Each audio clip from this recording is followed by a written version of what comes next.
Hey gang, this is Denise and I'm doing a ball sequence.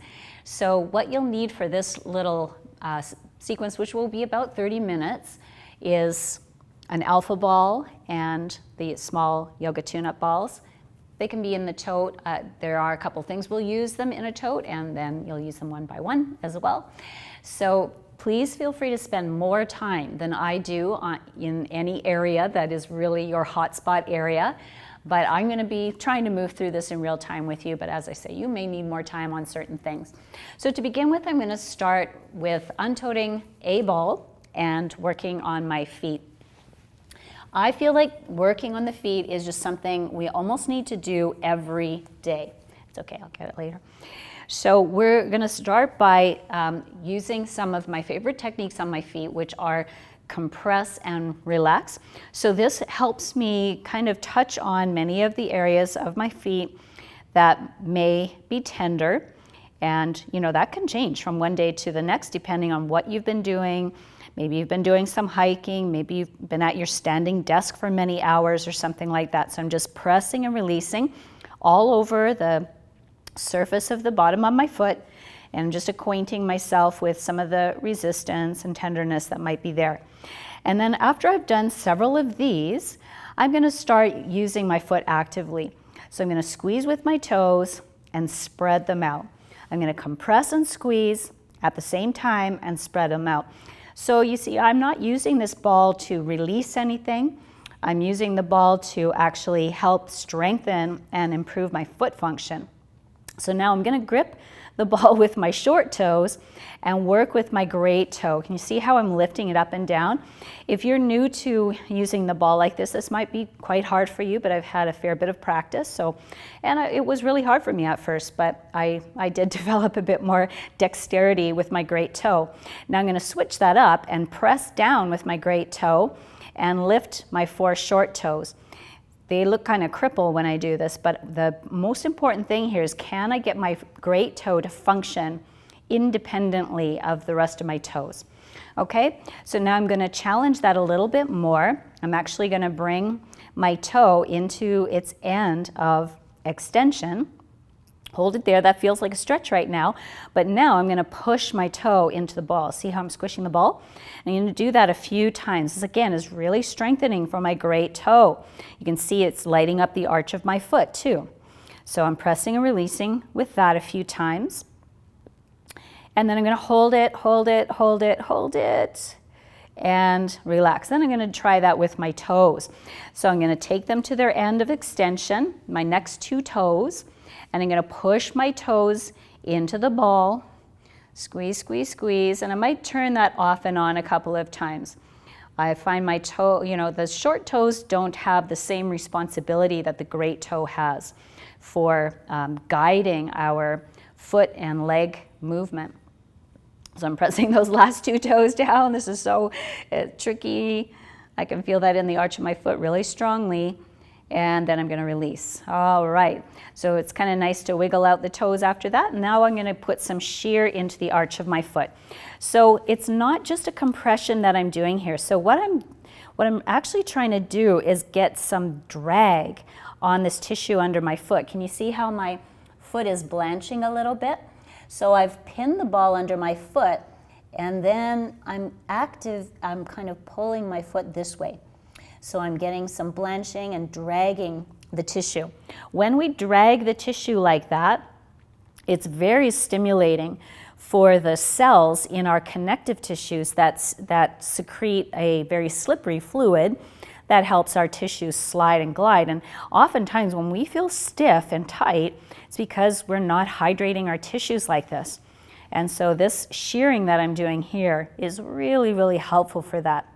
It's going to really change the way my foot feels right away. And so I'm going to do that on my lateral arch as well, you see. So we have a smaller arch on the outer edge of the foot. All right, and I might do that under this transverse arch of my foot one time too. So I'm just going to let my foot collapse around it. You can't really get shear on that to the same degree, but oh, that feels really good.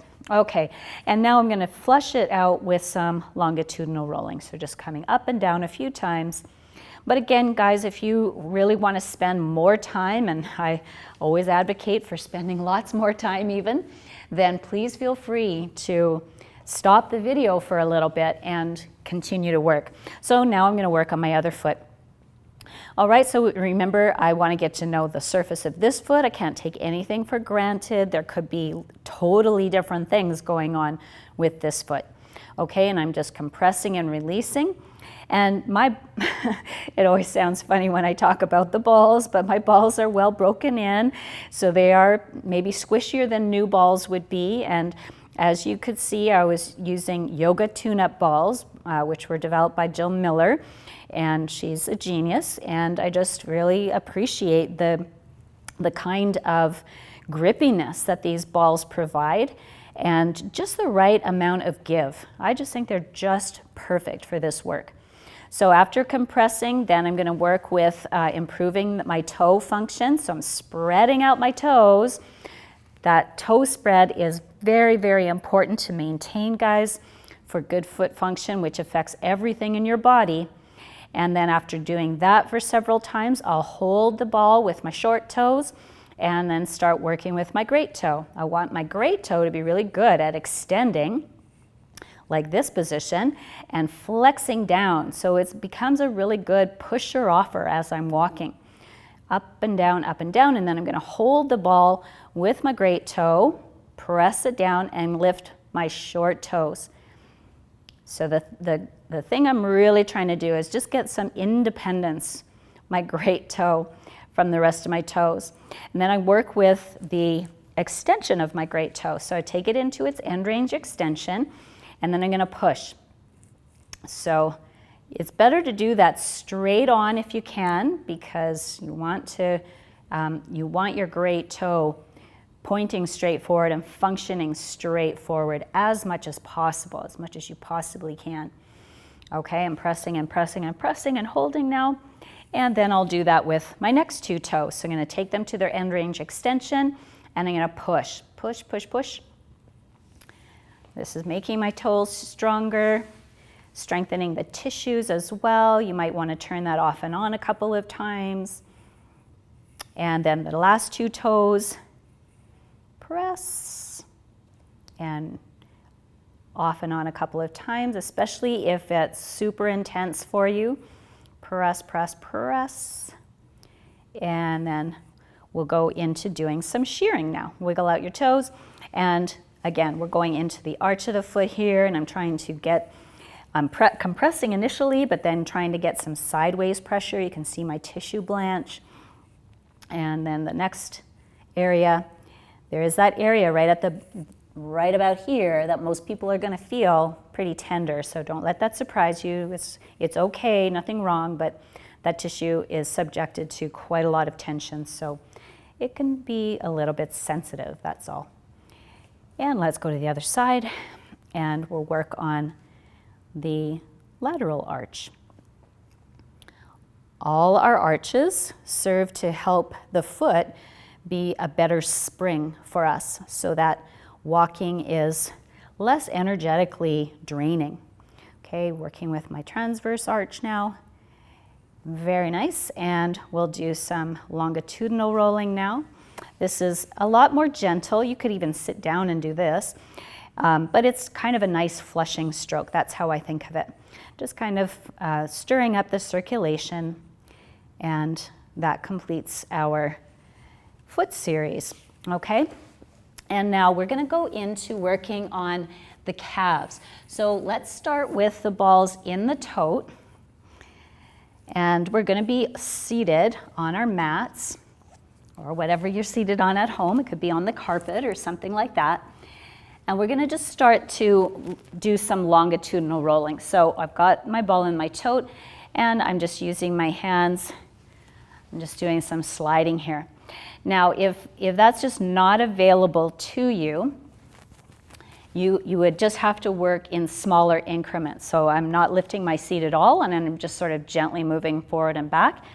This would probably be available to most people, but if you're able to lift your seat up and move, If you have the arm strength for that, then you can roll the whole area and it takes less time. So what I'll be doing is rotating my leg. You see I can turn my foot out and get a different aspect, move it straight up, and then move it to the side. And it's all gonna feel very different. Each area feels incredibly different, and there's all kinds of little surprises in there for you. So, you know, up to you how much time you wanna spend. Now, what I would suggest is, you know, the upper half of your calf muscles are where, upper half of your calf, this is where the muscle bulk is. You might want to just sit into the muscle bulk. You could even add extra pressure by putting the other leg, and then you can just rotate the leg from side to side, or you could make circles or write the alphabet or something like that. You see I'm using extra weight here, and just me doing that is going to get some shearing of my muscles over the pressure of this ball. And you might want to change position a couple of times. So now I'm going to just move it up a little bit. And remember, I can get different aspects of my leg by rotating. And I can get different muscles and different sensation by either writing the alphabet with my foot, which is always a good thing to do anyway, very beneficial exercise, or just making circles or flexing and extending like this. Oh, right. Wow, that's pretty intense work. This is very sensitive tissue. So we have to keep that in mind. It's not that there's something wrong there, but there's just a lot of sensory receptors there. Okay, so remember we're doing some longitudinal rolling. If you're unable to lift your seat off the ground, you can do it a little bit at a time, just like this. Just bend and straighten, and rotate the leg from side to side. But if you're able to use your arms, then you can do more just sort of bigger movements, cover a little bit more ground, a little bit faster too. So remember, if you need to, just pause the video, do a little extra work, and then just start it again. Okay, so remember we're rotating. And then if you like, you can put some additional weight on there, and make some circles, flex, extend. If you find writing the alphabet is more interesting, feel free to do that. And make sure you're moving in a couple of different spots. So you don't want to be overworking the same tissue. And to ensure that I'm going to rotate in and out of that position. Very good. Okay, remember, sometimes we want some extra weight, and sometimes even if the sensation's quite a lot, extra pressure sometimes makes it feel better. So it's good to experiment with that. Okay, so that's pretty good for our calf work. So now we're going to use the balls in the toe once again and come onto the shins. So I'm going to show you a couple of techniques for this. So we'll start like this, and I'm just going to use my own body weight to roll up and down. So again, if you need to pad your knee, please do that. And it's up to you how much pressure you want to put in. You just lean into it a little bit more if you need to. See, I can just kind of really sink my body weight onto that shin if I need to. And I think I need to. So I'm going to come up and down as far as I can. Remember, if you want to work in smaller sections, totally fine. And remember that you can also hold the ball still and move your body. Whoo, Nelly, yeah, that works really well. So you're going to find that when you're working your shin, it's mainly this outer aspect where all the tissue is that you want to work. So that's what you're going to be leaning into with your hip. And you can take that little bit by little bit. Lean in and out, in and out. And again, remember, you can spend a lot more time than I am. Feel free to pause the video and try these for a little bit longer. Okay, now I'm going to take that onto the other leg. And a good way to just get to know what's happening is by rolling up and down to see how things feel today. And then you can start your more specific work, just leaning in with your hip and out. We're actually able to get some shear on those muscles by doing this, once again, because we're both compressing and we're getting some sideways direction to our pressure as well. So that is kind of, it feels a little bit like pulling the muscle away from the bone. But for some reason that feels so good, and it is so good. It's very, very stimulating for those cells that create the hydration in our connective tissues and muscles. So let's go longitudinal one more time. And I'm showing you some things, but honestly, it's all about you intuitively moving your body, working with these balls, and just finding ways to address your tissues in whatever way you need. Okay, so now I'm going to take one of these balls out of the tote and do one of my favorite techniques. We're going to get more into the side of the leg now. So working with the ball this way, putting the ball on top, or the ankle on top of the ball, and I'm going to just flex and extend. I can actually put a fair bit of pressure down onto the ball by using my hands like this. And it's actually good to work into all of these bones, even though it's not muscle tissue. Again, it's that connective tissue that needs to be hydrated, making ankle movement so much better. I'm going to start moving up now from my ankle. And now again, I'm going to use my hands to help guide my movement and just press into that. Okay, I like using these small movements here, but of course you could take longer strokes if you want. But personally, I'm going to lean into this and move up and down a few times. Oh boy, that just really gets to it. So we're going to come up a little bit more now, working into those muscles on the side of the lower leg. They used to be called peroneals. Now it's more popular to call them the fibularis muscles. But they're all along the fibula bone. So I'm pressing, I'm adding a little bit of pressure with my hand. Could use two hands. Whew, that's so good. Again, it's great to just pause and flex and extend. This is really effective technique here. And it kind of keeps, showing that this is not passive techniques that we're doing. We're not passively stretching anything. We're actually improving our sensitivity, waking up our sensory receptors, our proprioceptors, and also making sure that our joints are moving well. So it is a fairly active practice, as it turns out. All right, so once you feel like you've addressed that, again, feel free to spend more time. I'm going to go on to the other side. Remember, it's really nice to work around, press your ankle bones into the ball. I'm actually right under my ankle bone, right in front of the joint there, getting the joint a little juicier. And then I'm going to move up a little bit higher. I'm pressing down. Notice how many times I change my body position. It's really important to make sure the rest of your body's comfortable. You don't want to be exhausting your arms or your neck or whatever while you're doing these rolling techniques. So move into advantageous, comfortable positions. Okay, so I'm going to keep moving. I like these little short strokes for this area. Also really like to do the ankle movement for this area. Okay, and now I'm going to take both hands into this, leaning into it.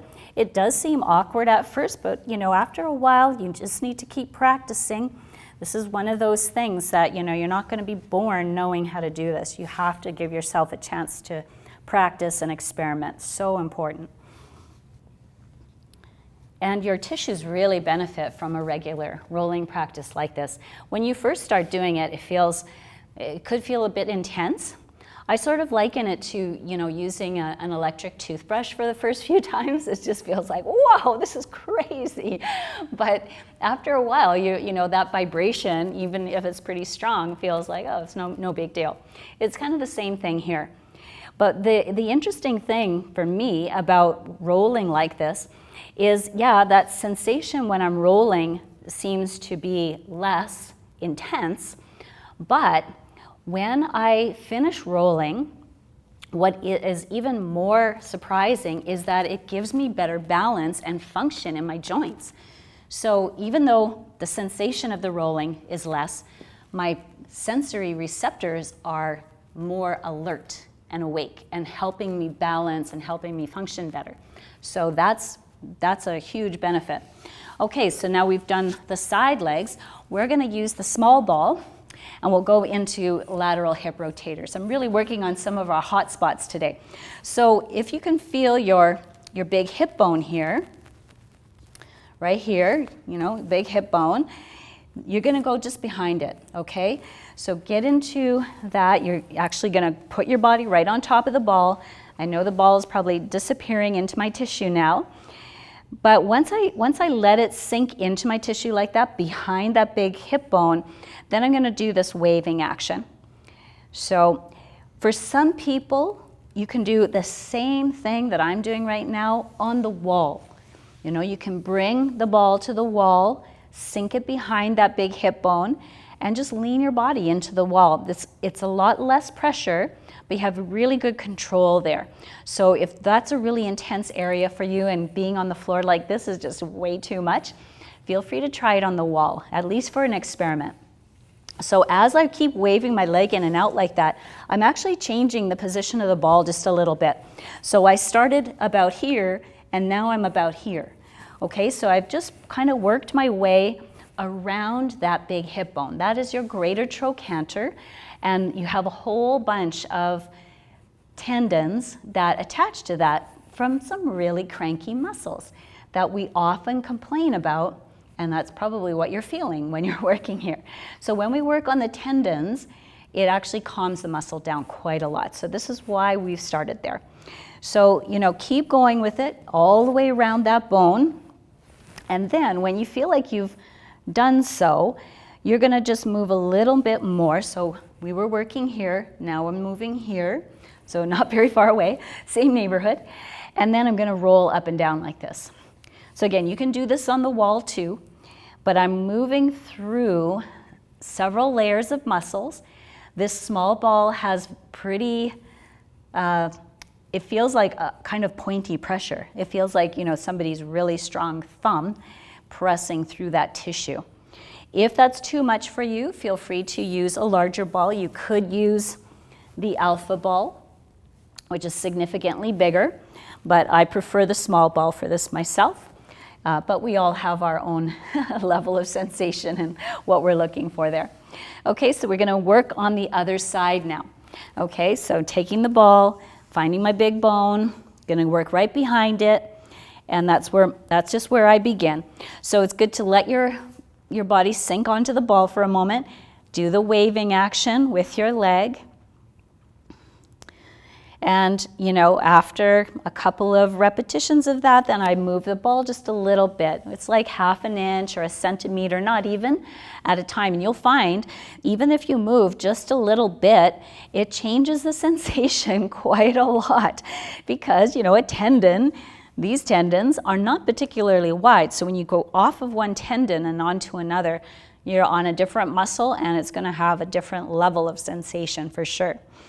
And remember, what we're doing here is we're going to improve the sensory, the ability of those sensory receptors to perceive information, but we're also making it so that these tissues slide and glide better, so that movement feels better right away.